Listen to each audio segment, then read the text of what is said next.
4 days later, in the late afternoon, Napoleon ordered all the animals to assemble in the yard. When they were all gathered together, Napoleon emerged from the farmhouse wearing both his medals, where he had recently awarded himself Animal Hero First Class and Animal Hero Second Class, with his 9 huge dogs frisking around him and uttering growls that sent shivers down all the animal spines.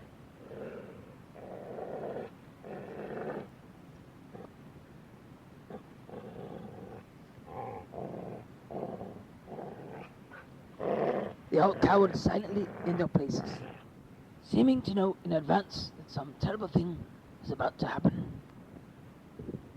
Napoleon stood sternly, surveying his audience.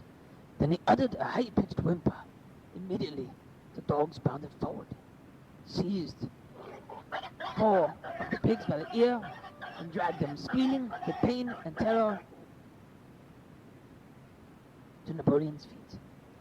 The pigs' ears were bleeding. The dogs had tasted blood, and for a few moments they appeared to go quite mad. To the amazement of everybody, 3 of them flung themselves upon Boxer. Boxer saw them coming and put out his great hoof, caught a dog in midair, and pinned him to the ground. The dog shrieked for mercy, and the other 2 fled with their tails between their legs. Boxer looked at Napoleon to know whether he should crush the dog to death or let it go. Napoleon appeared to change countenance. He sharply ordered Boxer to let the dog go. Whereat Boxer lifted his hoof, and the dog slunk away, bruised and howling.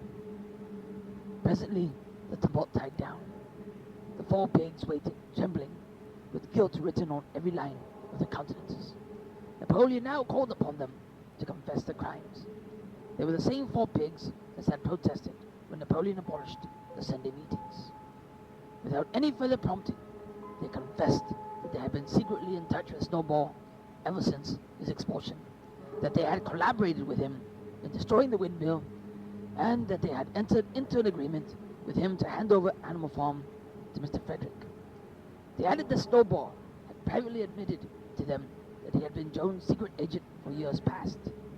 When they had finished the confession, the dogs promptly tore their throats out, and in a terrible voice, Napoleon demanded whether any other animal had anything to confess. The 3 hens who had been the ringleaders in the attempted rebellion over the eggs now came forward and stated that Snowball had appeared to them in a dream and incited them to disobey Napoleon's orders. They, too, were slaughtered. Then the goose came forward and confessed to having secreted 6 ears of corn during the last year's harvest and eaten them in the night. Then a sheep confessed to having urinated in the drinking pool, urged to do this, so she said, by Snowball. And 2 other sheep confessed to having murdered an old ram, a specially devoted follower of Napoleon, by chasing him round and round a bonfire when he was suffering from a cough.